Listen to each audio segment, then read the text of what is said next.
sa balitang entertainment, nakapagtala na naman ng bagong record ang hit seryeng Batang Quiapo pagdating sa online views. Umabot, baby boy, sa mahigit 532,000 ang peak concurrent views o sabay-sabay nanonood online ng episode ng Batang Quiapo kahapon. Ipinakita dyan kung paano magsisimula ang paghihiganti ni Tanggol kay Pablo matapos gahasain si Bubbles. Nagalit na naman si Lena dahil si Marites ang isasama ni Rigor sa kanyang pinning ceremony. Si Marites na kabit nung pulis. Marites ka. Bakit hindi yung tunay na asawa ang isasama? Abay, sa totoong buhay, hindi po pwede yun. Itinatago ang mga kabit ng... Okay, ito naman.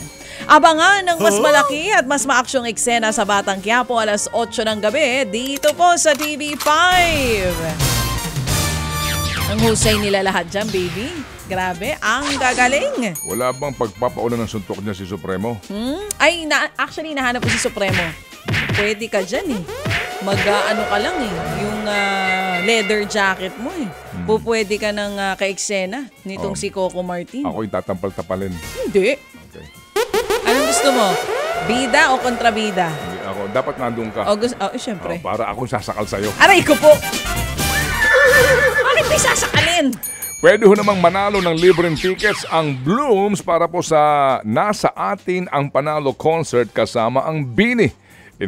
Ito po inorganisa ng isang supermarket chain. Para ho manalo ng libreng ticket, kailangan lang pong manamit kagaya po ng inyong paboritong Bini member at isumite ang entry sa comment section ng post mula sa official Facebook page ng Bini.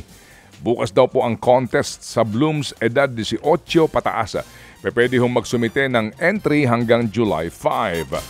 Ang best single at group entries po ay mananalo ng upper box tickets para po sa konsyerto. Bukod sa Bini, magtatanghal din po naman ang SB19, Bandang Sunkissed Cola, Lola, at si Flo G. Sunkissed Lola. Sunkissed Lola at si Flo G sa concert na gaganapin po sa July 12 sa Araneta Coliseum. Sayang sa mga Bloom, sayang na interview namin sa Bini noong isang araw. Si Congressman Bini Abante. Ibang Benny yun. Benny. Di ba na-interview natin hindi naman politiko tong Bini. Si Bini? Girl group. Oo. Tsaka, Committee on Human Rights. Nauuhaw ka na ba?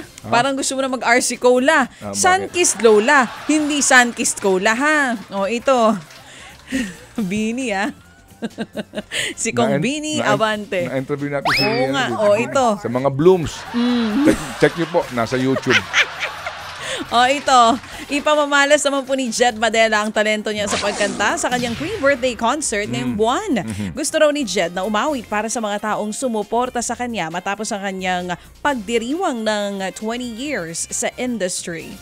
Itatanghal daw ni Jed ay magkahalong covers at originals pero karamihan mga sikat na awitin. Gaganapin ang Welcome to My World concert ni Jed Madela sa Music Museum on July 5.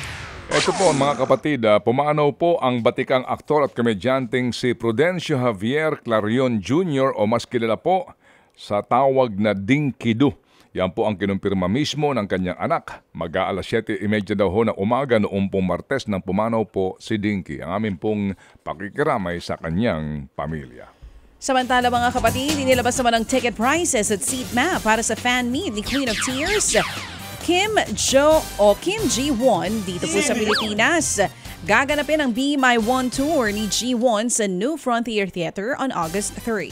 Nakakahalaga po ang ticket ng 3,500 hanggang 10,500 pesos. Sa July 21, alas 12 ng tanghali magsisimula ang ticket selling. Pwede po yung mabili sa TicketNet outlets at website. Bukod sa Queen of Tears, kilala si Kim Ji-won sa kanyang pagganap sa ilang sikat na K-dramas tulad ng The Earth, Descendants of the Sun, Fight for My Way at marami pang iba.